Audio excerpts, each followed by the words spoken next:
Okay, so today what we're going to do, we're just going to transfer Mika out from her stall and just restrain her for her physical examination. So as you can see over here, Mika is a bay mare, so she has a few physical attributes that we can identify her by. So she is roughly 14.3 hands high. She has got a white sock just on her left coronet pastern area there. And she has got a white star just on her forehead. So she has a few ID brands here. As you can tell, just here we have got a white Frise brand. So this one's just to identify which stud she was from.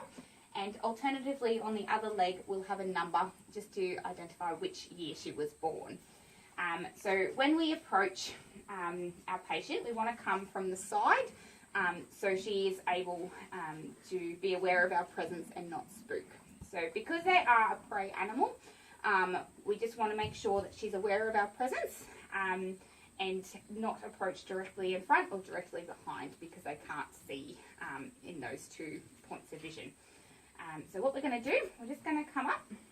Now you want to drape your lead rope just over her neck here. Darling.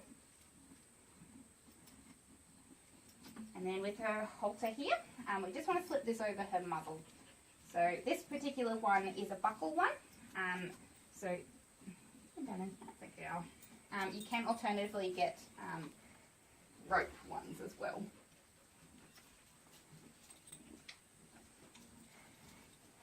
So we just want to put it on so it's not too tight, but just firm enough that she's not going to be too loose and pressing down too low on her muzzle. Hey, darling. Alright. Now to walk our patient, generally what you want to do is in this hand you will have your lead rope and this hand we will have quite close to the halter. So ideally you don't want to wrap this around your hand in case they spook and you get pulled along with her. Come on, darling. Hey, come on.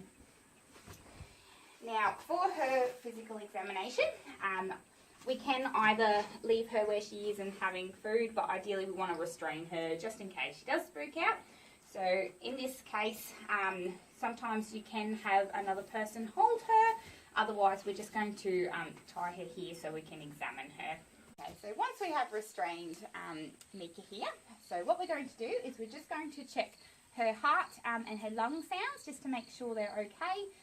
We will get a rate for respiration as well as her cardiac output, so her heart rate, and then we can take a temperature. So with that one, we just want to come along here. Oh, good girl. Good girl.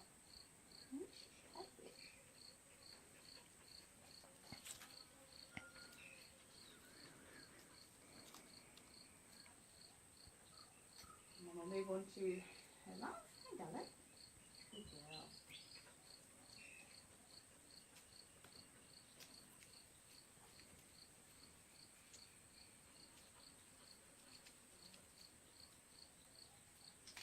Once we've done those, we can move on. Ideally, you want to take their temperature last because it can be a little bit stressful for them, and we don't want that to alter her respiration and her heart rate. So what we usually do is we will be quite careful, stay quite close to their body. We just lift their tail and we're able to pop the thermometer in the rectum. So this will give us, I guess, an ideal temperature to work out whether they're hypothermic or if they're overheating there. So with this girl, she's been quite good. So once we've got their recordings, we will write those down onto her chart, which I will go and grab now. Each patient stall, we will have like a small clipboard or whiteboard. What we can usually do is we will write down the patient's name, the owner's surname, as well as what they're in hospital for. So once we've written these things down, this just gives it an easy method for staff to identify the patient by. So once we have all of her vitals written down, we can then transfer those onto our computer system. So then we've got a computerized database with all of their medical history. So once we've done that, we can then take away Mika's restraint. So we just want to undo this.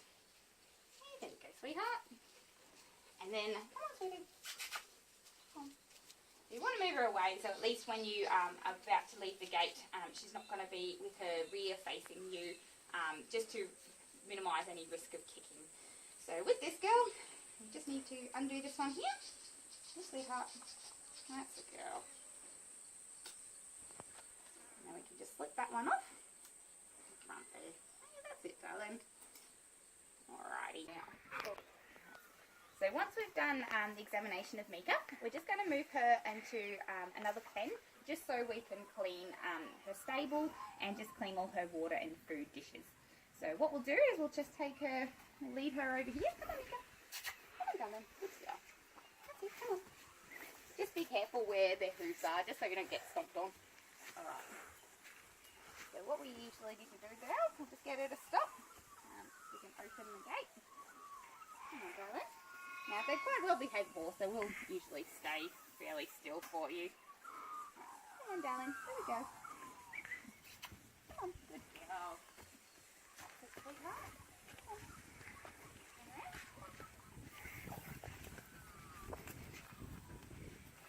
Now get her to stop. Just close the gate for you. Here you go, darling.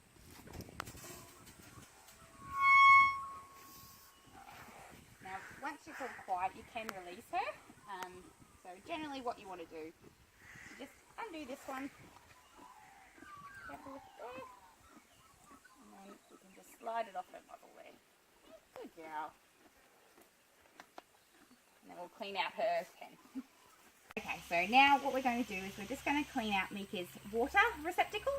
So hers is made from a hard plastic. However, it is quite flexible for horses, so they don't injure themselves or have any issues with hurting it if they do freak out. So what we usually do is we will empty the water receptacle first, and then what we want to do is we want to spray it with a safe for formulation. So this is a veterinary disinfectant. So ideally you want to spray it to cover all of the surface area. And leave it on for about 15 to 20 minutes just to cover your bacteria and fungal spores. So we'll just do that now. So you want to make sure it's all thoroughly covered.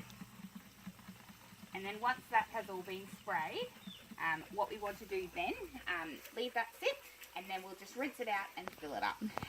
So what we usually do is we will take it, grab our hose, just rinse it out. So I'll just do that now. So ideally you want to double check this twice a day if they're staying overnight. And we just give them some clean fresh water each day, just to make sure that there's no algae or anything that's going to grow in there, particularly while they're out in their pen where the sunlight and they're exposed to other environmental factors. Okay, so now what we're going to do is we're just going to clean out Mika's stall. So you will find horses, because they do eat a lot of roughage, they do defecate quite a lot. So what we want to do is we just want to do this ideally twice a day. So we have here, this is just to pick up any feces that are laying around in her stall. And we have here, so this particular container you can empty any of their stools into, and then be able to wheel it out to be disposed of into a biohazard bag. Alright, so what we do, so for Mika, because she is only kept in a small pen, we do need to provide her with plenty of roughage and just a little bit of mental stimulation while she's in here.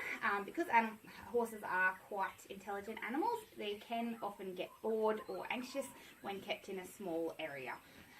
So what we've got here, a source of enrichment for Mika is just a hay net. So we can just pop her hay into here, just to give her something to do while she's in here. Alternatively, you can use something like a jolly ball. So these are something that horses can pick up and play with, just to prevent them from developing vices such as windsucking or crib biting, which can cause other health issues in the future. So ideally, we don't want for that to happen. So for her, we're giving her about a biscuit of lucerne morning and night. She does stay quite well, so she doesn't need any grain at present. So while she's in here, we just want to give her that.